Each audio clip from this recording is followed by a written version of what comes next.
Minha alma encontrou finalmente onde pousar. Tendo deixado os espaços agitados pelo vendaval da descrença, da dúvida, do ceticismo, que devasta, que esteriliza, que calcina, se assim me posso exprimir, recordando as torturas de quem sente a necessidade de crer, mas não encontra onde assentar sua crença. E não encontrava onde assentar minha crença, porque o ensino de Jesus, que uma força intrínseca, uma disposição psíquica me levaram a procurar, como um nauta perdido na vastidão dos mares, procura o norte.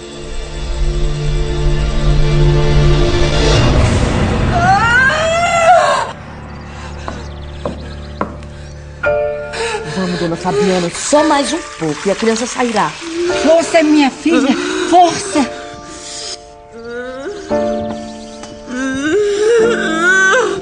Agora, só mais um pouco, a senhora está conseguindo.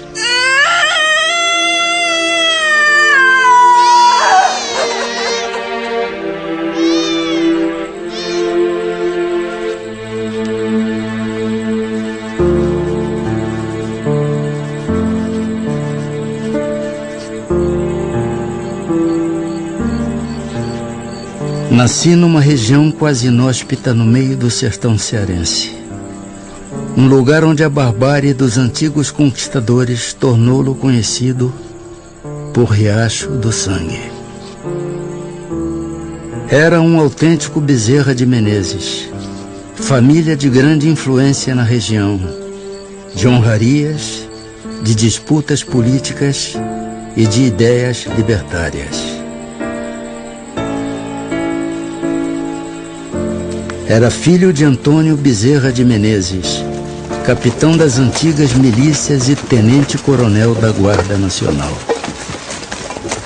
Salve, doutor Antônio Bezerra. Salve, seu Altino. O que traz a estas bandas? São mantimentos e muitas encomendas também. Viagem longa, né, seu Altino? E cansativa. É um salve de lascar. Ainda muito jovem, não entendia o respeito que meu pai causava nas pessoas. Não era incomum a visita de tropas procurando rancho nas paragens de meu pai. Era costume patriarcal dos sertanejos permitir ao viajante com cama e mesa e provisões para a viagem.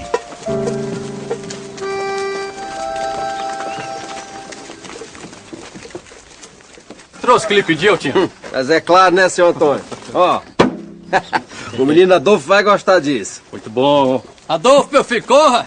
Corra, tem uma surpresa pra você.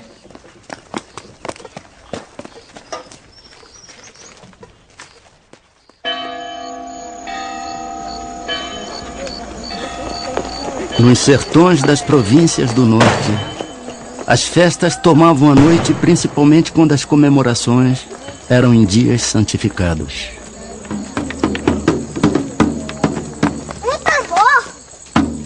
Nasci e criei-me no seio de uma família tradicionalmente católica.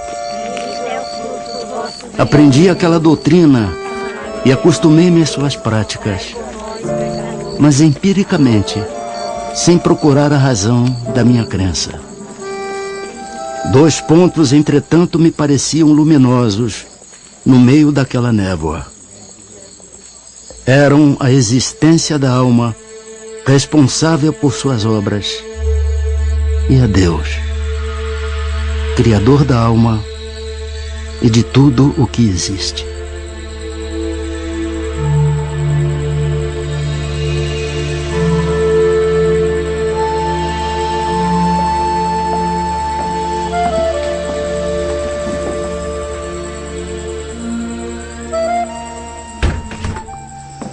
Doutor Leopoldino, o senhor sabe quanta alegria o senhor traz para essa casa com a sua visita e de sua esposa. Alegria e muita honra, não é mesmo? Aceita um licor? Sim. Merci, madame. Meu senhor. Obrigado, Fabiana. Mas, doutor Leopoldino, conte-nos aquela história. A família era mesmo de São João do Príncipe. Uma família, sobretudo religiosa, que não se deitava antes de rezar o terço e não se levantava sem cantar o ofício de Nossa Senhora.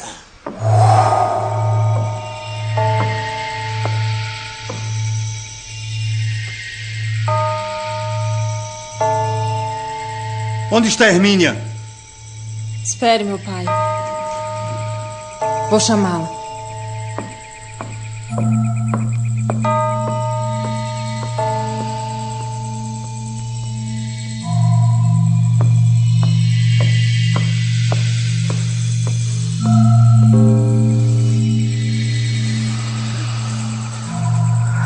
Hermínia, minha irmã. Vamos. Está na hora do terço. Nosso pai já a chama. Ninguém me diz o que fazer. Que o terço espere nas profundezas do inferno. Sai daqui! Surpreendidos os pais, principalmente por não ter acudido ao seu chamado, ela, que era dócil e obediente, mandaram-lhe dizer novamente que só estavam esperando por ela. A resposta foi que podiam esperar quando quisessem, que ela não estava disposta a concorrer com ridículas práticas.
Quando voltou a si, estava livre do demônio.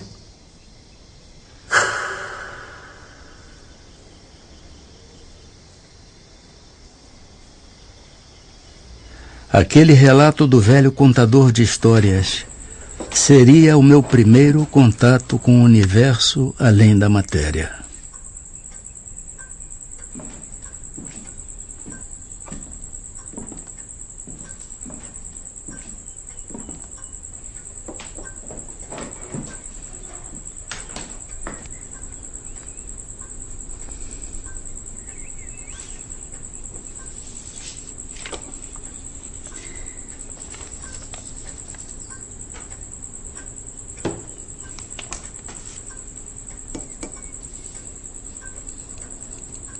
Por infortúnios e motivos políticos, tivemos que deixar o Riacho do Sangue em fuga. As perseguições aos ideais libertários se intensificaram na província. Um aliado político e parente, Major Facundo, fora assassinado e meu pai corria risco de vida.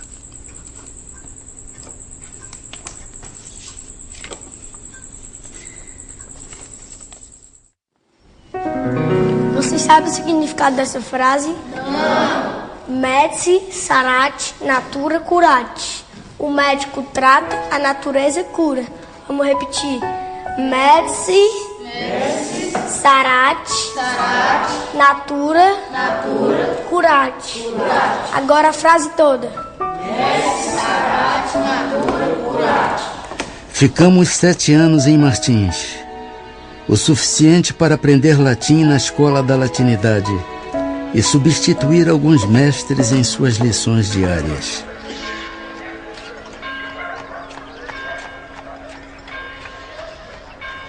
Retornamos ao Ceará após arrefecer os ânimos.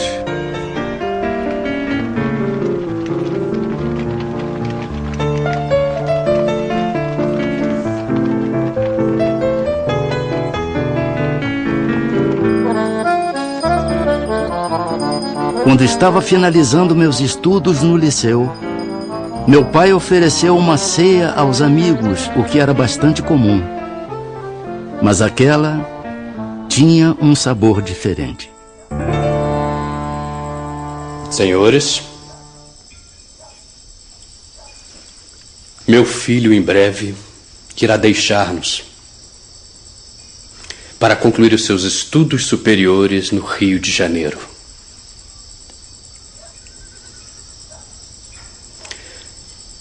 Quero, pois, aproveitar este momento solene e dizer-lhe, diante de meus amigos, uma palavra que me vem do coração. A única e verdadeira felicidade que um homem pode ter na terra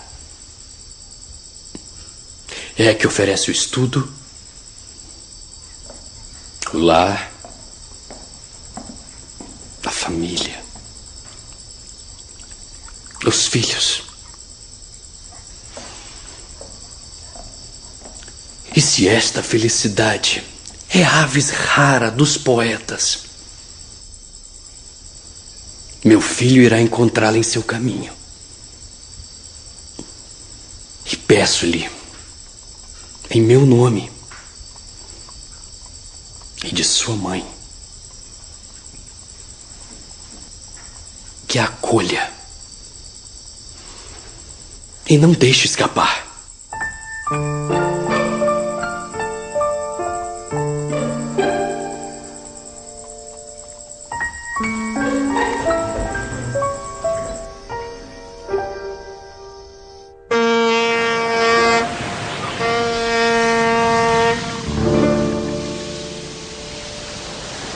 Alguns dias de viagem, fui despertado do sono letárgico em que estava mergulhado.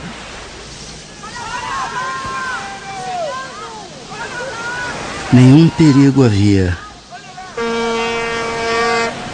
Eram os passageiros que se acotovelavam para melhor verem o gigante de pedra que guarda a entrada da primeira baía do mundo.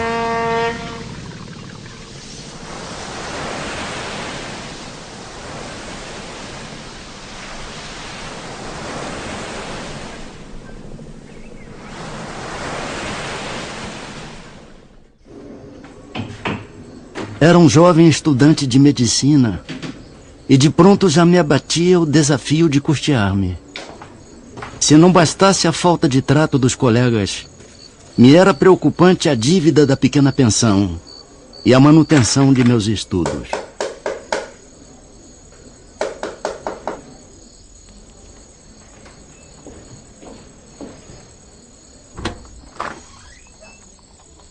Senhor, o que deseja? O senhor é Bezerra de Menezes, professor de aulas particulares. Sou. É que estou muito necessitado de aulas de matemática. Já há muito tempo não estudo matemática. Não sei se teria condições de lhe dar essa aula. Mas é que estou realmente necessitado. Eu preciso muito da sua ajuda.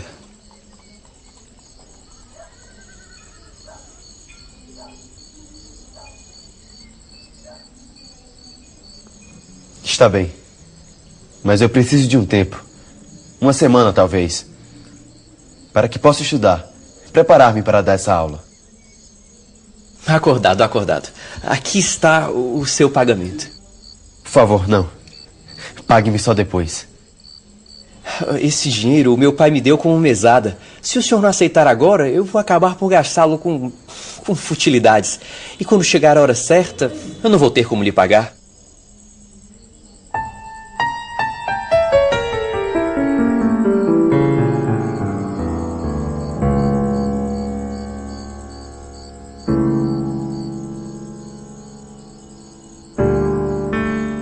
Está bem. Muito obrigado. Aquele dinheiro era suficiente. As necessidades mais urgentes. Mas o aluno nunca aparecera a uma única lição.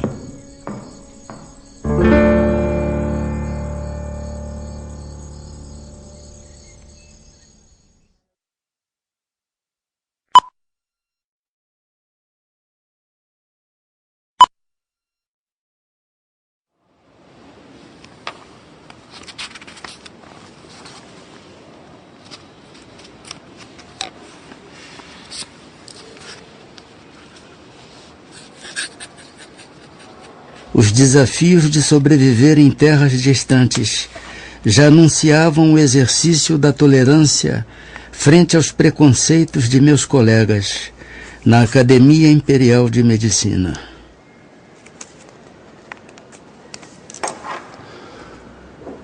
Do tupi, maracuia. Fruto que se serve ou alimento na cuia. Produzido pelas plantas do gênero Passiflora, da família das Passifloraceae. Angiosperma da ordem Malpighiales, divisão Magnoliófita, classe Magnoliópsida. Poderoso tonificante, anticonceptivo, calmante, hipnótico, hipotensor, refrescante antiespasmódico, antifebril, sedativo e sonífero.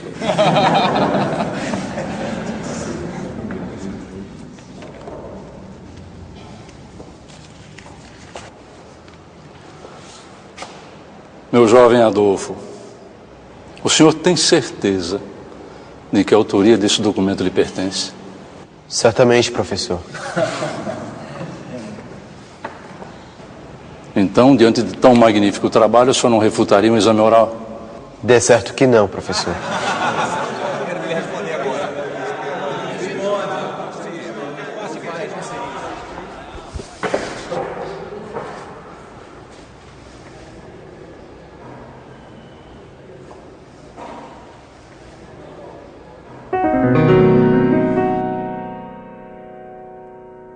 Aquela arguição durou cerca de 1 hora. Ao constatar de que o trabalho era de minha autoria, conquistei um certo respeito de meus colegas e mestres.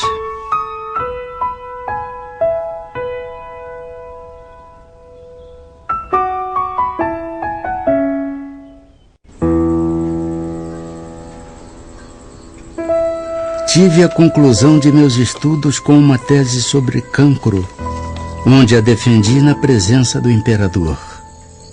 Após doutorar-me, já tomava posse como membro da Academia Imperial de Medicina e logo era um cirurgião-tenente, assistente do renomado cirurgião-mor, professor e amigo, Manuel Feliciano Pereira de Carvalho.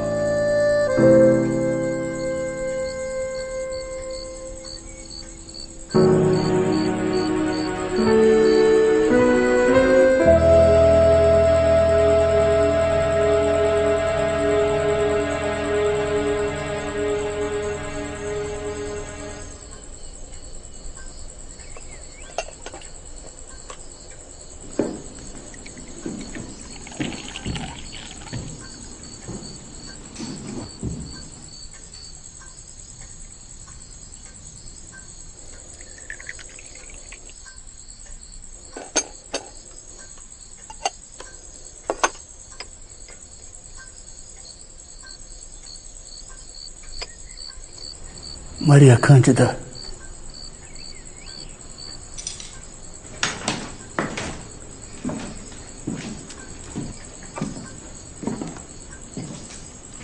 Maria Cândida. Creio, Adolfo, que devas aceitar o convite à vida pública. Não temas em trabalhar pelas causas nobres e humanitárias. Serás um excelente deputado-geral.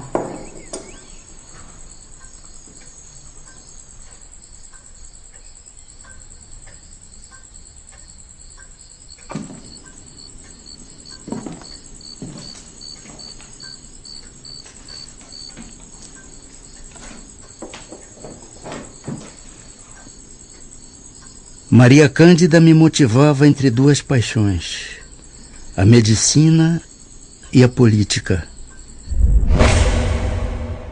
Senhor presidente, o projeto 15 de julho, da autoria do nobre deputado Rodolfo Dantas, é um avanço abolicionista. Fixa a idade limite da escravidão em 60 anos. As reações adversas ao projeto são os abusos praticados pelos abolicionistas. Senhor presidente, peço licença para uma intervenção.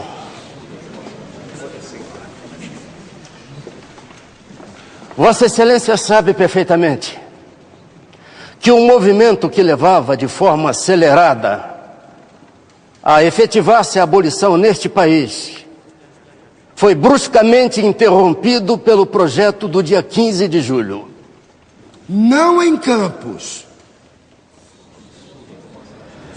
Eu tenho a impressão que o nobre deputado pelo 6º Distrito veio a esta tribuna mais como representante de sua localidade do que mesmo para refutar as minhas proposições, que representam a mais pura verdade. Os fazendeiros de Campos, e eu dou testemunho, querem, como disse o nobre deputado, desenvolver as suas indústrias. Mas tem-se visto homens cultos, de elevada posição social mesmo, desconhecerem os princípios mais humanitários.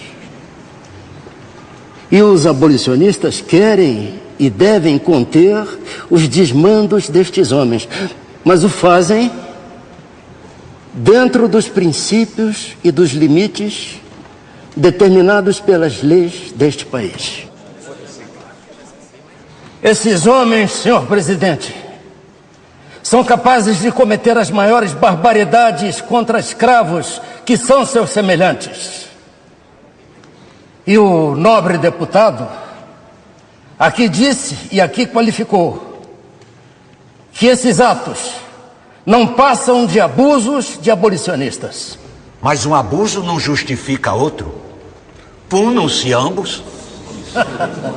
Me perdoe, nobre deputado, mas o que se vê é que esses bárbaros que se viciam, eu diria mesmo com furor ferino, os seus escravos, os seus irmãos, os seus semelhantes, até hoje não foram condenados pela lei.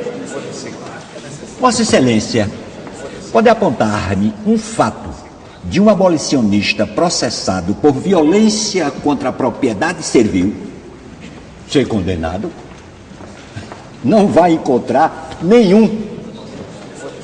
Realmente, nobre deputado, eu não apresento um só, porque já que os senhores que torturam, barbarizam, se viciam os escravos que são seus semelhantes e não sofrem qualquer tipo de repressão, por que os abolicionistas deveriam ser punidos por salvarem vidas?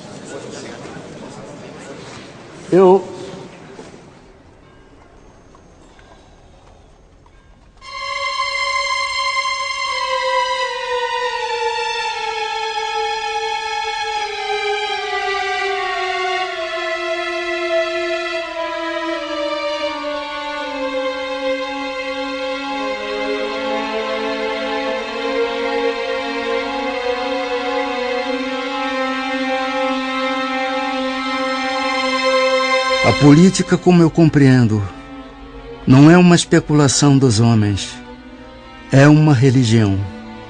A religião da pátria, tão sagrada e obrigatória como o culto das verdades eternas que constitui a religião de Deus.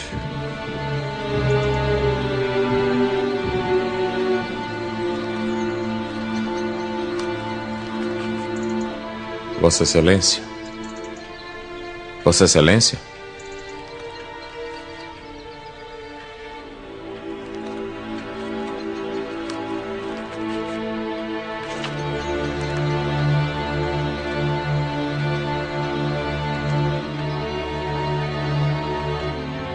Descrença, corrupção e incredulidade. Eis, pois, senhores, o sumário de todos os sintomas que oferece o país, sobre o tríplice ponto de vista por onde o consideramos. E quem, depois disso, ainda tão cego, que não divise nos horizontes da pátria a nuvem negra da tempestade. A pátria está principalmente em perigo quando princípios tão perniciosos como esses que apontei se insinuam por todo o corpo social, pois eles corrompem-lhe o sangue, gangrenam-lhe todo o organismo e tiram-lhe toda a força de coesão necessária para resistir à exploração produzida pelo choque de interesses sórdidos que tais princípios promovem com ampla generosidade.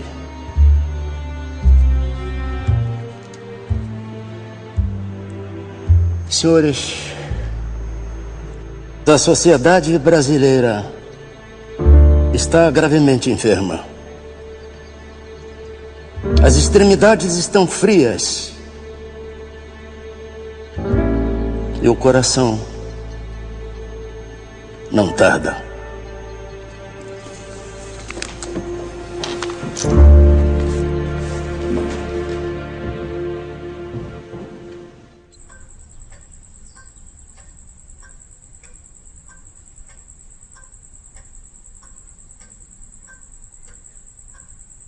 Abandonava a religião da pátria para dedicar-me à medicina.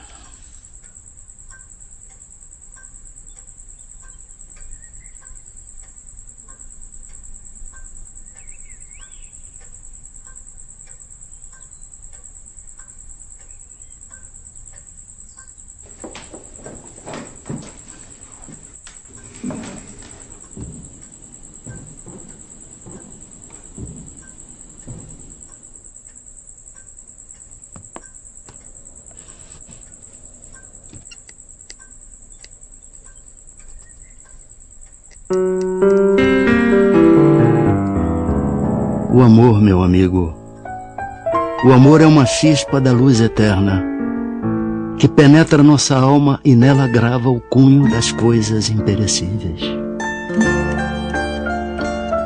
Pode o que amou não ter possuído a pessoa amada e por exigência da natureza afeiçoar-se a outra.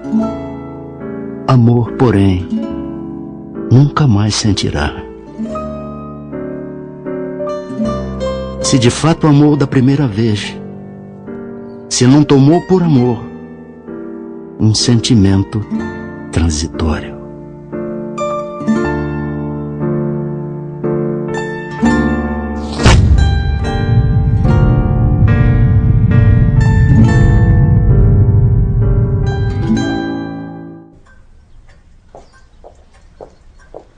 Após o desencarne de Maria Cândida, esposei-me com sua irmã, Cândida Augusta, que sempre esteve ao meu lado, principalmente nos momentos de desculto à matéria, resignação e dedicação à minha crença.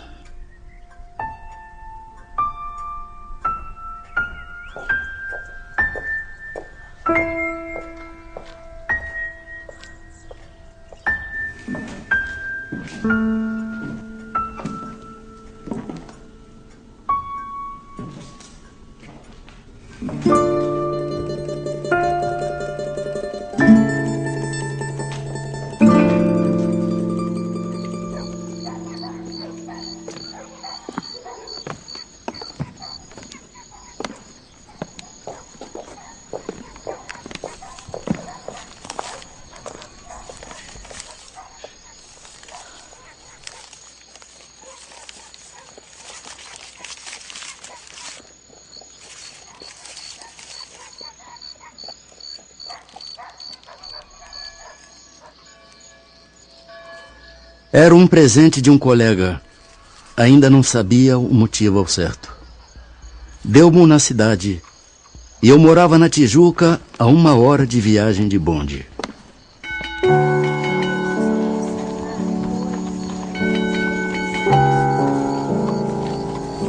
Não tendo distração para a longa e cansativa viagem, disse comigo: ora Deus, não hei de ir para o inferno por ler isto.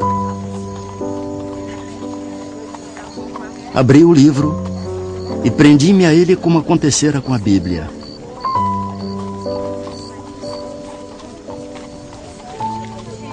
Lia, mas não encontrava nada que fosse novo para o meu espírito. E, entretanto, tudo aquilo era novo para mim.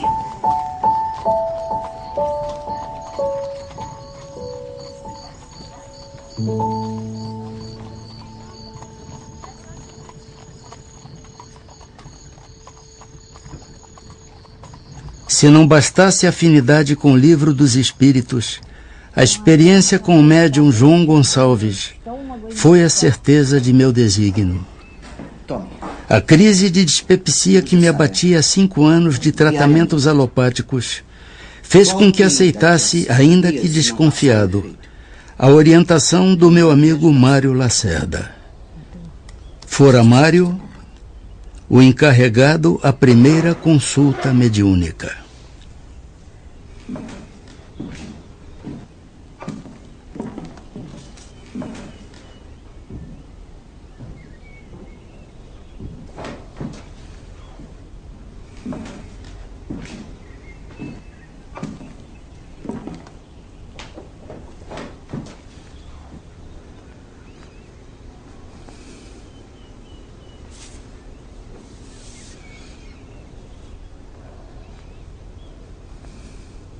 O que lhe traz aqui, filho? Um amigo que sofre de uma enfermidade e, pelo que vejo... O seu amigo médico sofre de náuseas, tonturas, vômitos, ardências no estômago. A dor no peito não é do coração.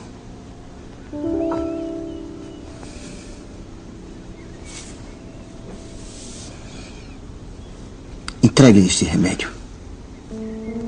Peça-lhe para diluí-lo em água.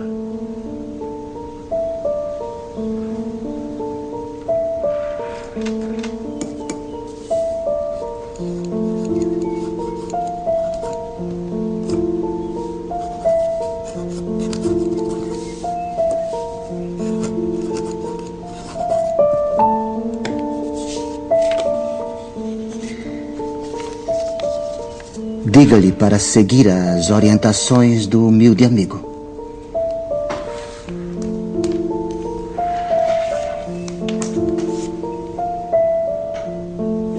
Nada me impressionou ver um homem sem conhecimentos científicos e até sem instrução regular discorrer com proficiência anatômica e fisiológica sem claudicar, como bem poucos médicos o podem fazer.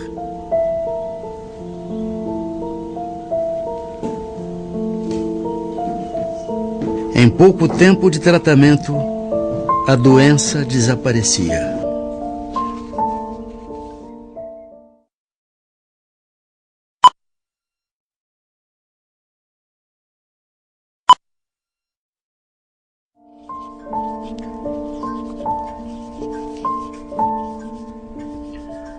Recordo-me o que seria um dia decisivo. Influência física nenhuma senti. Mas moralmente já me tornara outro homem.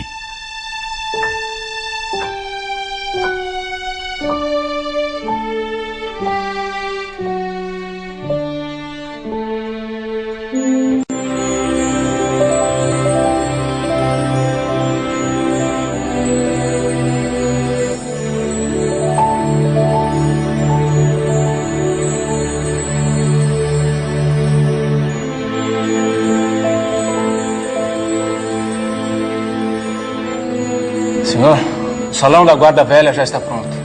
Os assentos estão todos ocupados. Os convidados o esperam. Por favor, me acompanhe.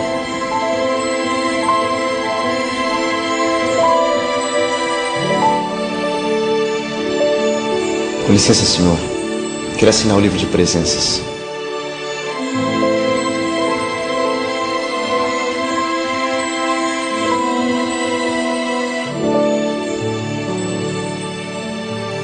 Que os bons espíritos o acompanhem, Senhor.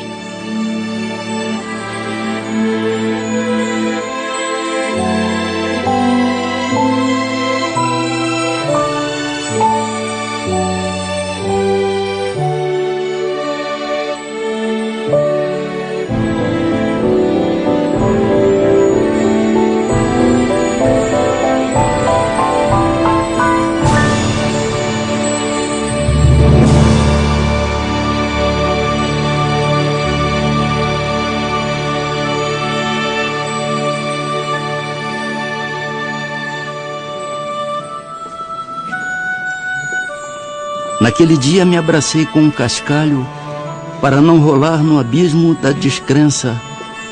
E como aquela mão me impeliu para ele, quebrou a meus olhos e me fez patente o brilhante nele contido.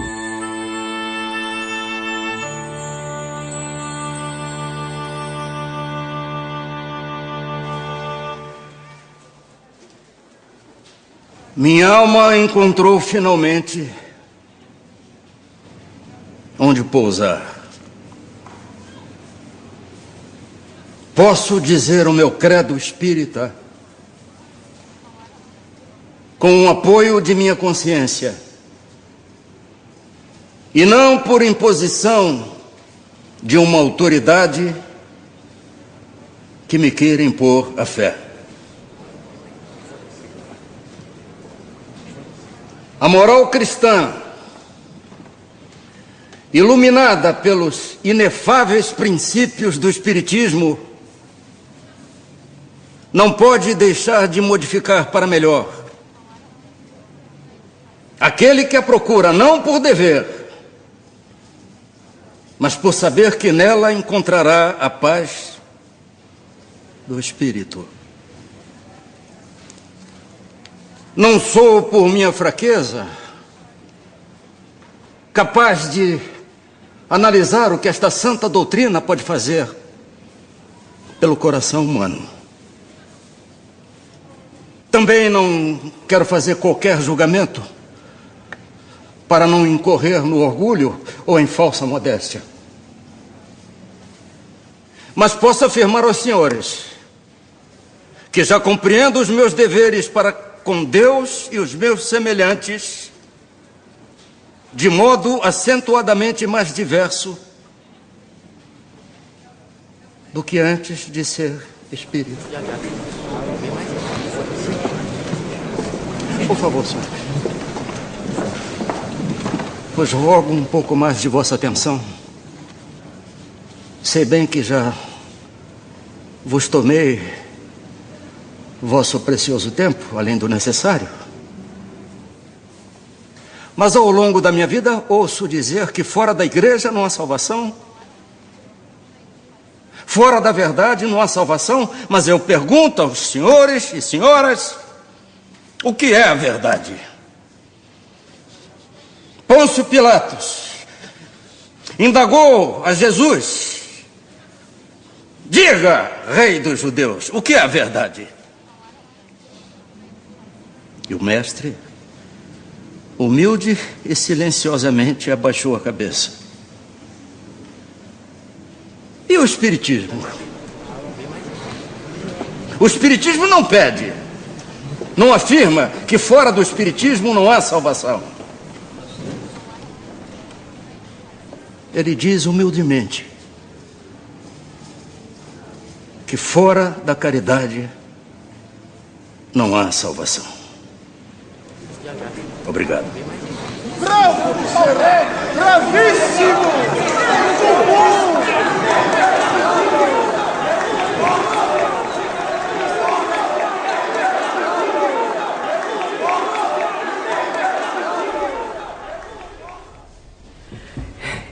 Não sei como ele vai receber essa notícia. Preocupado com o coração dele.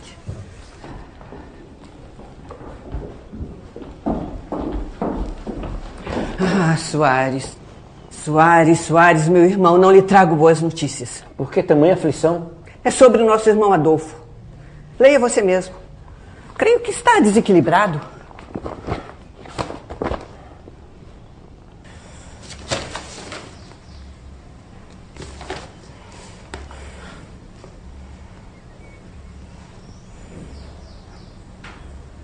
Está louco?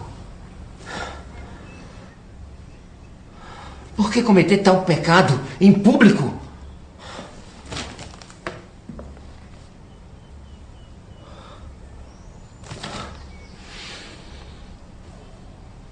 Adolfo expõe o nome de nossa família à ridicularização pública através de forças demoníacas. Mas o que houve, Soares? Meu irmão, Adolfo, adotou a religião dos demônios em discurso público. Religião dos demônios? O espiritismo. Uma religião de fantasmas, de pessoas falecidas. Religião de fanáticos que afastam os homens da pura e verdadeira religião. Espiritismo. A religião em que as pessoas se comunicam com os mortos? É. Eu sinto o cheiro de enxofre das palavras dele. Meu Deus, só pode estar possuído. Precisamos buscar o auxílio da Igreja Católica para exorcizá-lo. Religião do politeísmo. Religião dos demônios. Que Jesus Cristo expulsou. Religião de Pitágoras.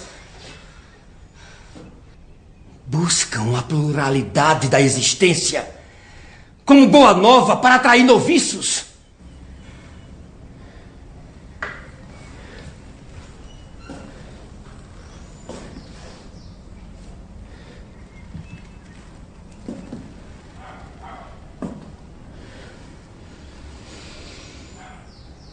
Como tiveste coragem, meu querido irmão?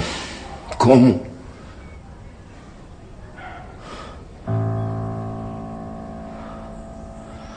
Devo comunicá-lo o exprobo de nossa família. Não farás mais parte dela.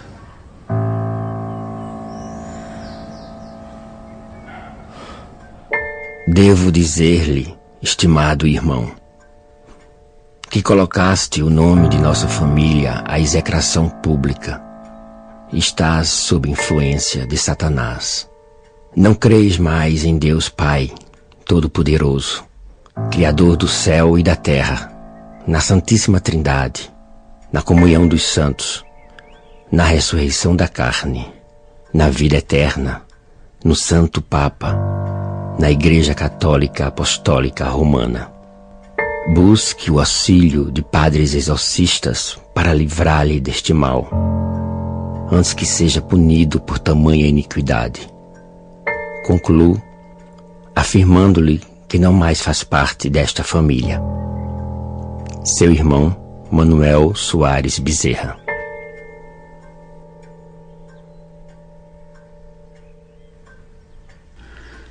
Dentre as reações adversas à minha escolha ao espiritismo, aquela me atingira profundamente a alma.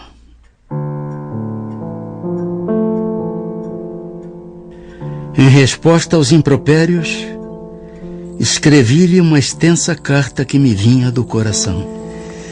Creio em Deus Pai Todo-Poderoso, Criador do céu e da terra.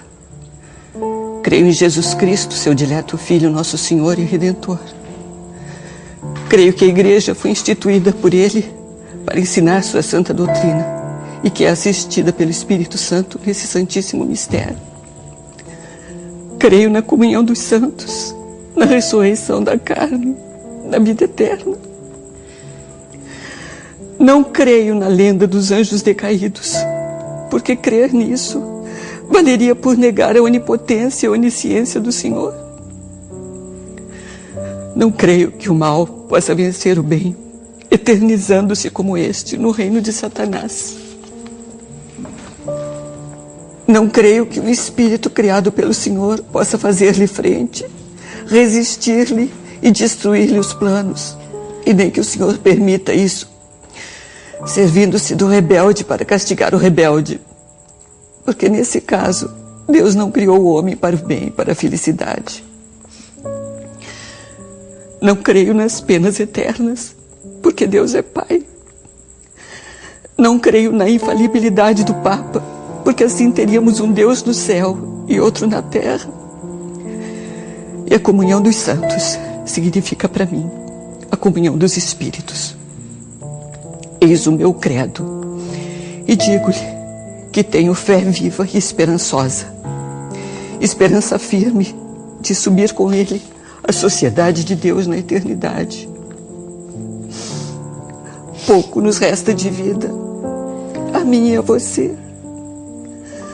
Pouco nos falta para nos encontrarmos onde, livres da obsessão da carne, possamos conhecer se tem ou não razão. Paz e amor em Jesus Cristo, nosso Senhor. Seu irmão, Adolfo.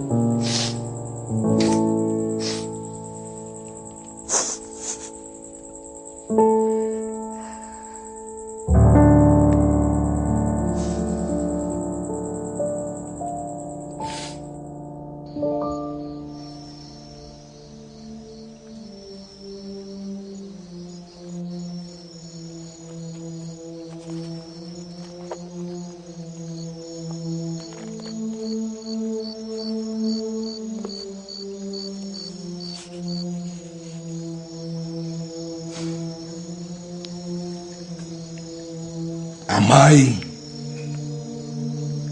os vossos inimigos. Agradecemos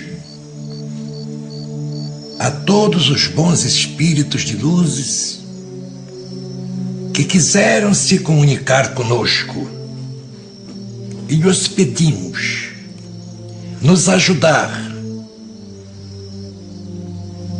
para que possamos desenvolver e orientar a todos através das instruções que nos deram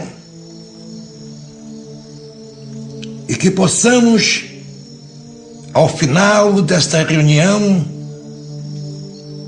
cada um de nós sair cada vez mais fortalecido na prática do bem e do amor ao próximo. Desejamos também, ao mesmo tempo, que essas instruções sejam proveitosas para os espíritos sofredores, ignorantes, viciosos, que também pediram para assistir à nossa reunião e aos quais rogamos a Deus toda a sua misericórdia. Graças a Deus.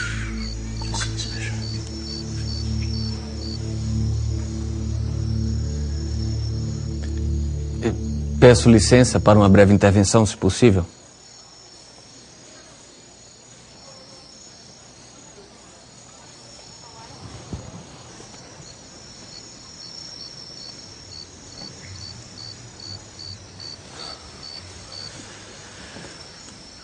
Bezerra, continuo ateu.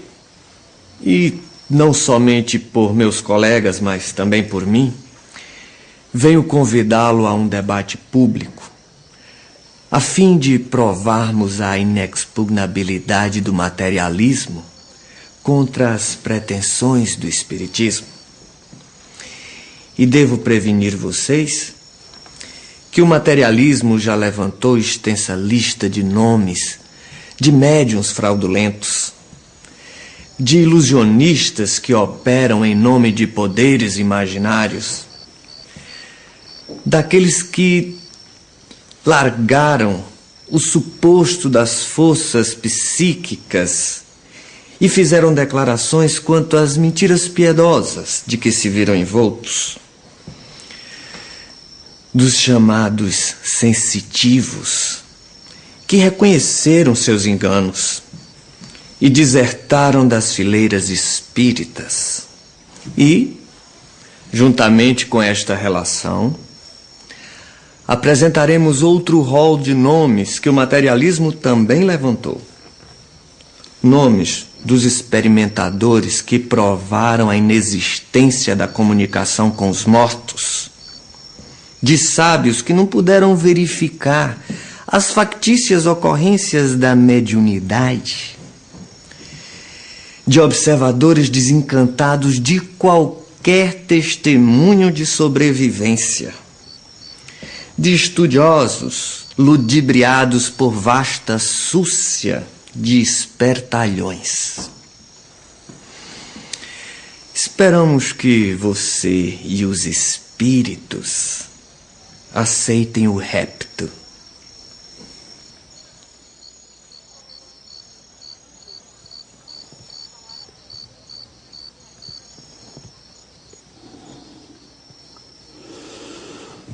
Sim, meu irmão.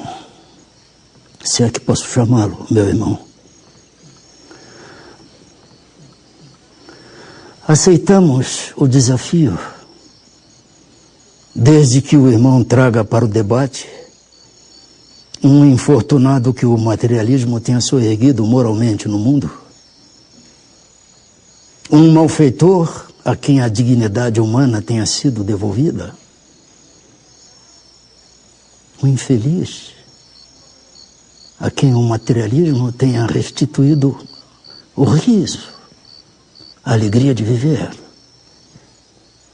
os desesperados da alma a quem tenha sido restituído a paz do coração,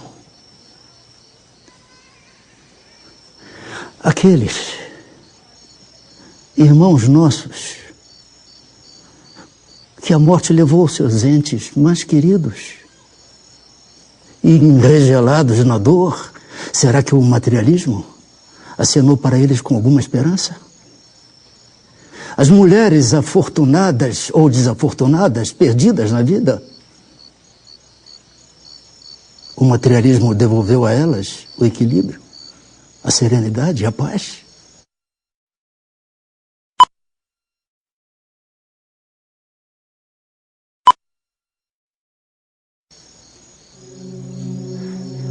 E aqueles que sem rumo, sem bússola na vida,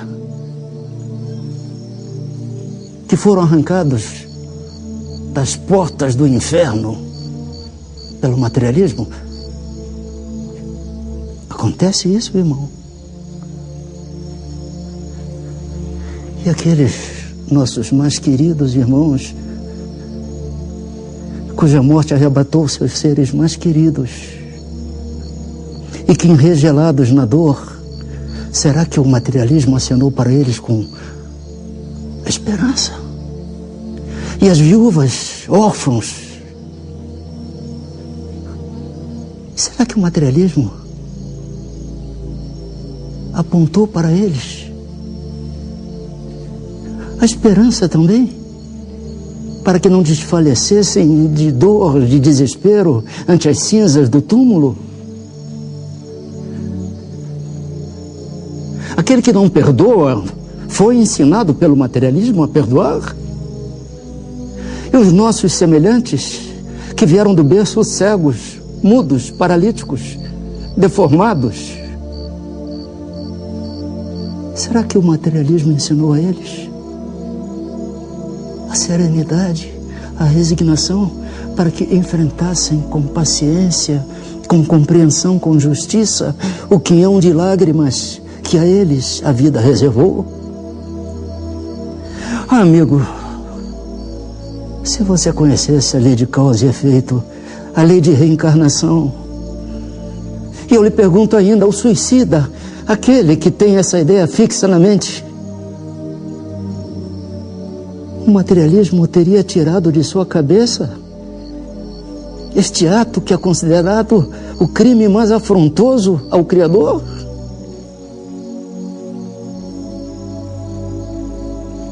O materialismo esvai-se.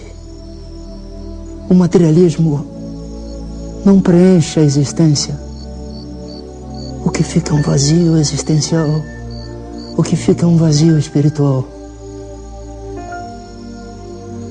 Traga, meu irmão, um só ser desventurado que o materialismo tenha tirado do cipó de sofrimentos neste planeta de expiação. E nós, espíritas, aceitaremos o rapto.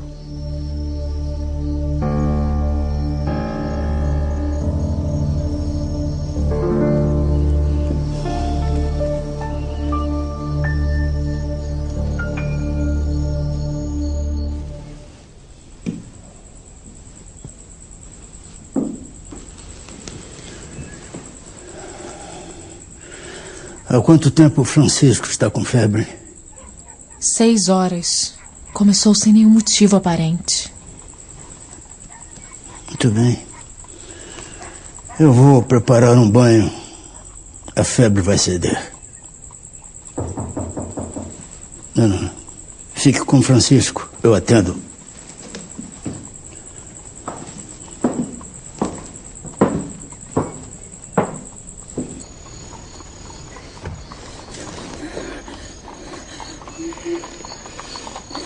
O que foi, senhora?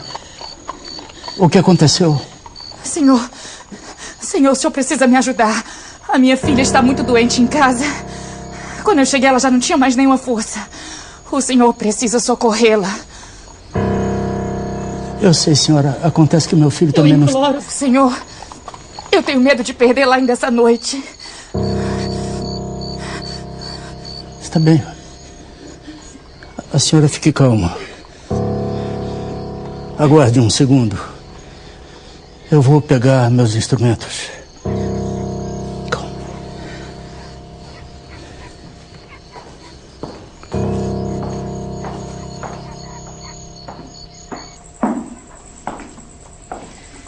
Quem era, Adolfo? Uma senhora aflita. A sua filha está muito doente e necessitando de cuidados urgentes. Fique com Francisco. Eu vou atendê-la. Não, filho.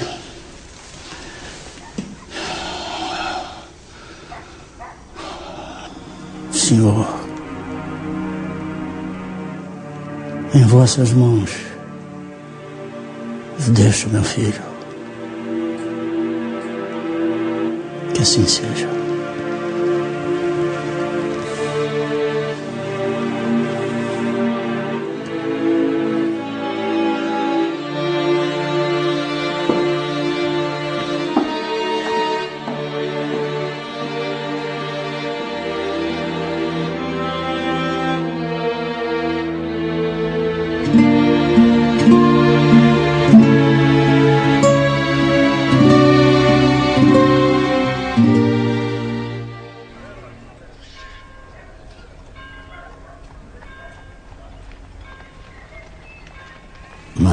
Mais. Bota a linguinha para fora. Isso.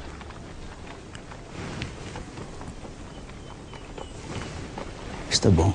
Está bem. Pode vestir a criança, senhora.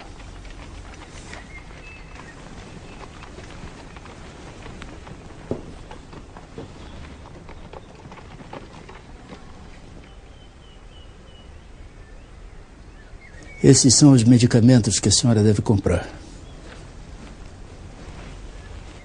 O que a sua filha apresenta tem cura.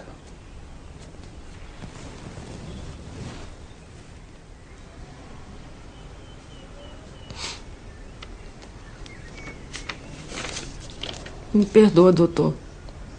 Mas eu não tenho um centavo de réis para comprar o medicamento.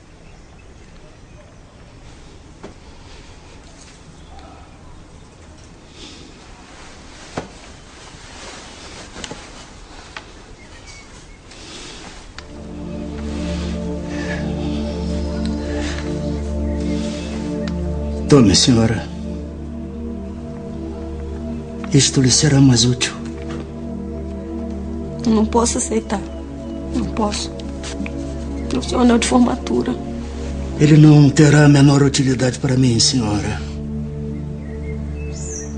Se eu não puder exercer o meu ofício em toda a plenitude, por favor.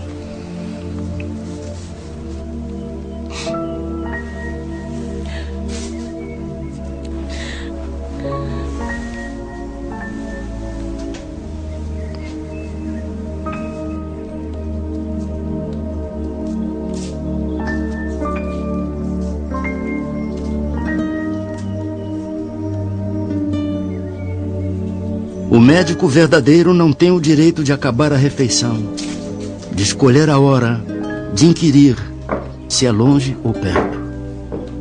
O que não atende por estar com visitas, por ter trabalhado muito e achar-se fatigado, ou por ser alta noite, mau caminho ou tempo, ficar longe ou no morro. O que sobretudo pede um carro a quem não tem como pagar a receita, ou quem diz a quem chora à porta que procure outro. Esse não é médico. É negociante de medicina, que trabalha para recolher capital e juros dos gastos da formatura.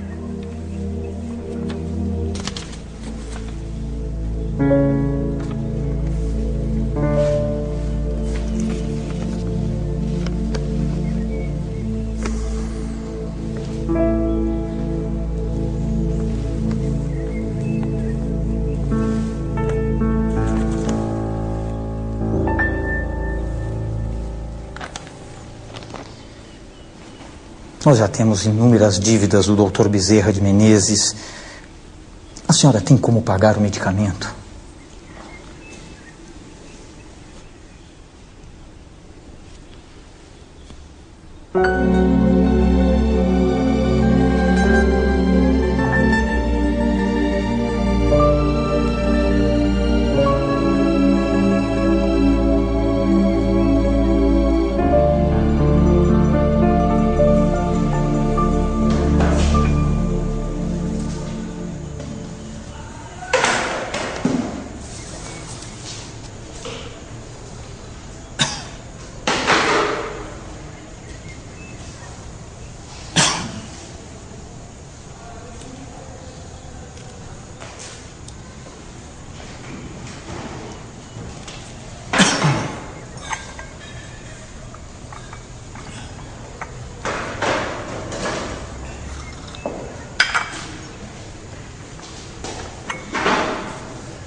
Procurei sem descanso arrancar de mim os maus instintos naturais e substituí-los pelas virtudes cristãs. Tendo fé, tenho esperança. E quanto à caridade, procuro tê-la o mais que me é possível.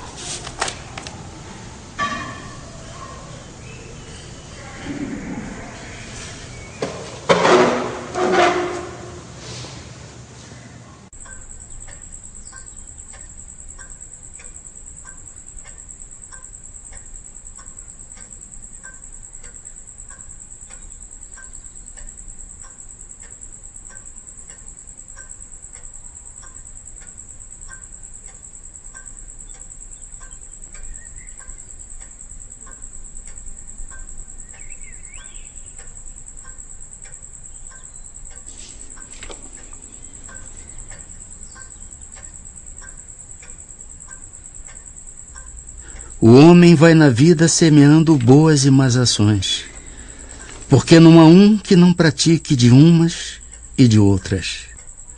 O mais puro espírito tem suas fraquezas.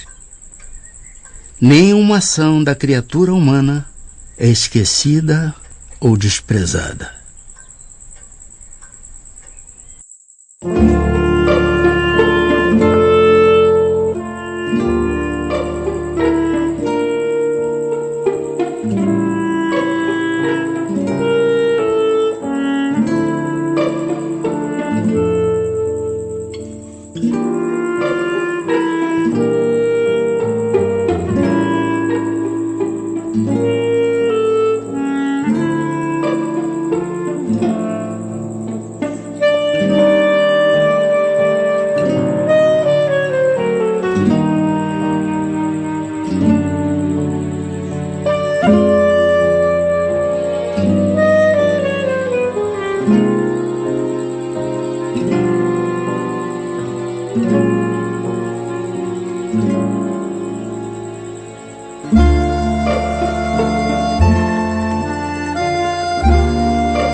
Amemo-nos uns aos outros, segundo a palavra do Mestre que nos reúne, sem desarmonia, sem discussões ruinosas, sem desinteligências destrutivas, sem perda de tempo nos comentários vagos e inoportunos, amparando-nos reciprocamente pelo trabalho, pela tolerância salvadora, pela fé viva e imperecível.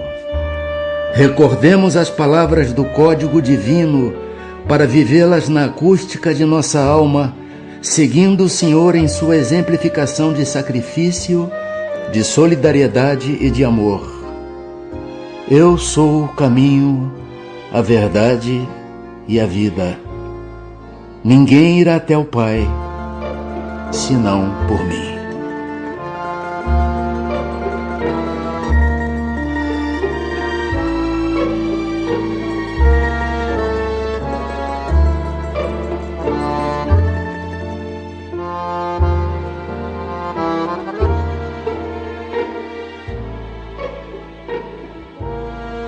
Ele hoje é um espírito que ele coordena todos os médicos do espaço. Tem invocado todo dia na minha casa.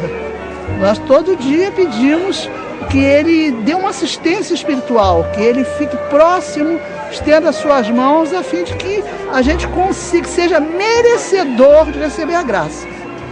Eu perdi uma vista. E nem parece, né?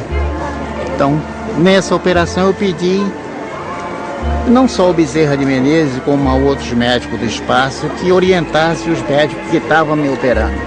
A humildade, a caridade, são o maior exemplo do Dr. Bezerra de Menezes. Foi um médico, mas fazia muita caridade, ajudava muitas pessoas, entendeu? São um dos maiores exemplos dele, a caridade, a humildade que ele tinha no coração.